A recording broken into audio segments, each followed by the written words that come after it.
nuns spread love in Pakistan. High local turnout at Korean Day celebrations in New Zealand. Quality agricultural education in New Zealand. A second shock at basketball.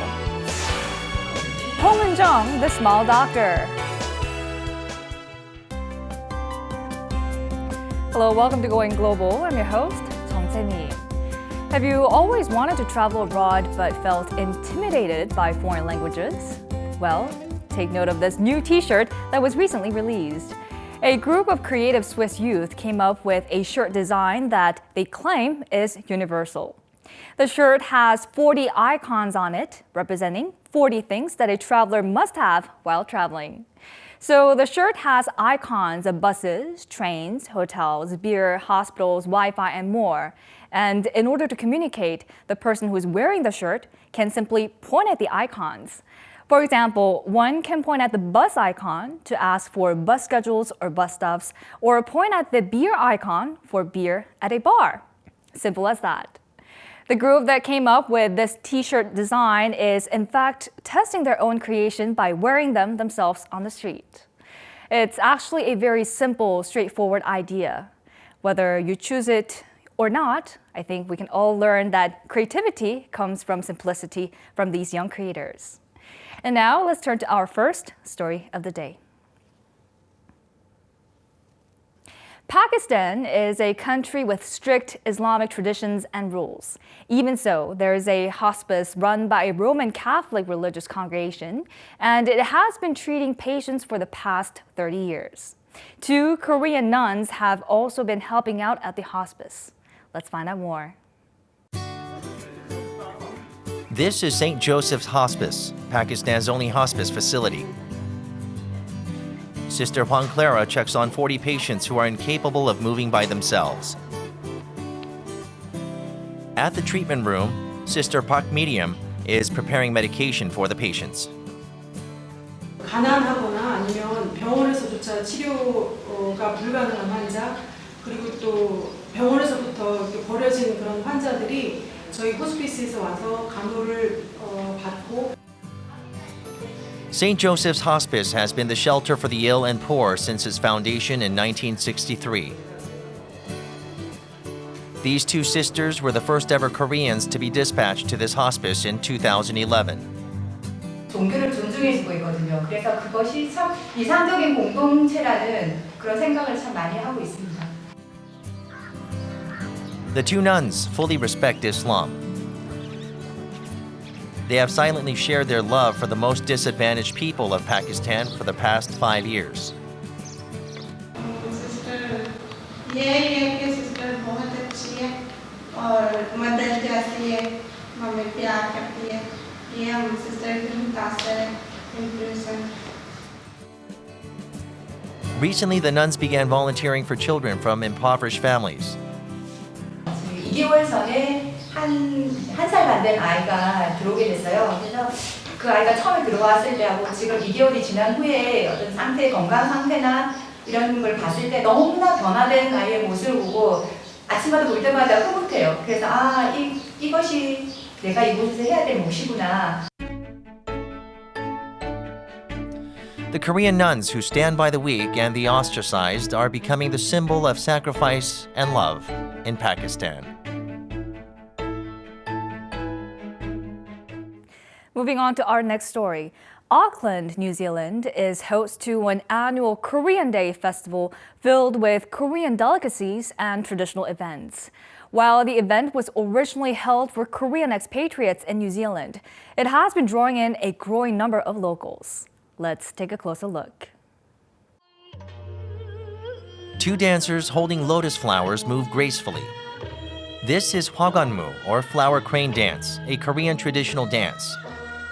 And the audience is enthralled by a sword dance that conveys the noble spirit of Arirang, a group of elite young men from the Shilla dynasty, all part of an annual Korean Day festival in New Zealand. I particularly enjoyed the Korean traditional dancing. The costumes were very beautiful and the moves were very soft and delicate. 멀리서 왔지만 되게 반겨주시고 의미 있는 곳에 와서 되게 좋았습니다. Korean Day first took place in Auckland in 1991 after Auckland's first Korean Association was established.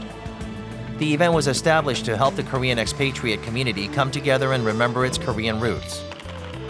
As Korean students prepared for traditional performances, 사물놀이 and 북춤, they got to reflect on Korean roots. 1년에 한 번 만나가지고 축제장을 만들고 목적은 한인의 단합과 그리고 현지인 사회에 우리 한국 문화를 알리려는 목적으로 이렇게 매년 하게 됐습니다. This year, the festival attracted 2,000 more visitors, many of whom were non-Koreans. This change can be attributed to a rising interest in Korean culture. I think I'm gonna start experiencing more and go and try the food and be like more open to it. So I really enjoyed it and everything, and I would like to go to Korea as well. 50여 개의 부스가 참가하셨어요. 부스에는 기업 부스도 있고 단체 부스도 있고 NGO 부스도 있고 특히 체험 부스도 여러 교민들이 도와주셔가지고 성공리에 끝난 것 같습니다. 지금 저희들 데이터를 하고 있는데 한 6천여 명 정도 온 것 같아요. The Korean Association in Auckland plans to make Korean Day a regional festival that Koreans and non-Koreans alike can enjoy.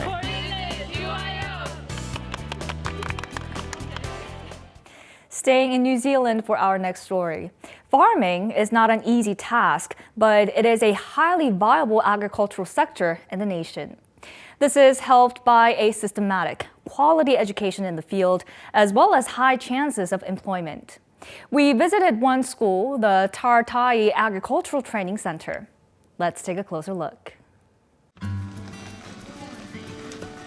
A herd of cows stomp up a dust cloud. The cows are placed in an enclosure one by one. Gripped tightly, each is fed something. To help get rid of the worms type of sickness they can get. We want to kill that off. We don't want them having that in there. At another part of the farm, a girl is milking the cows.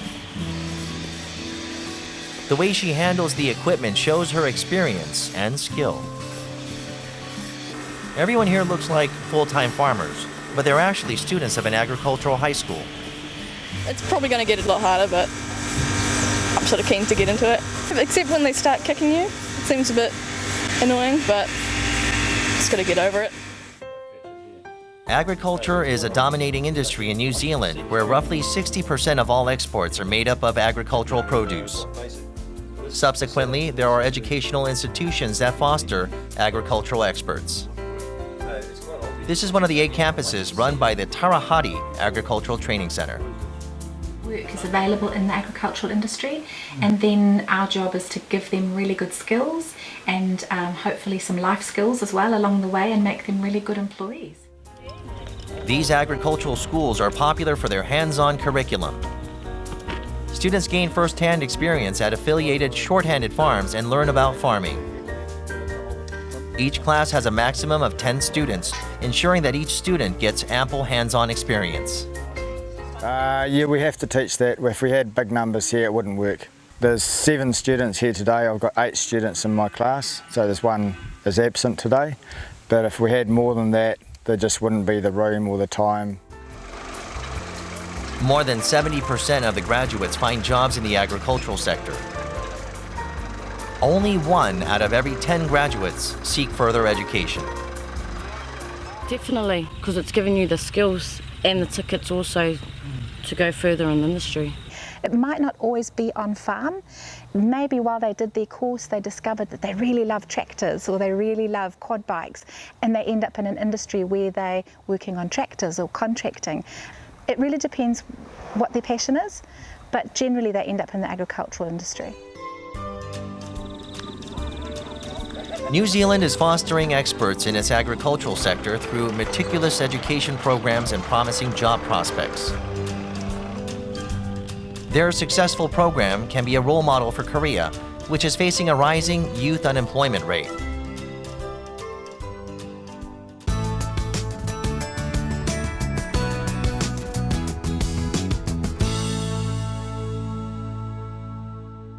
Our next story takes us to Australia.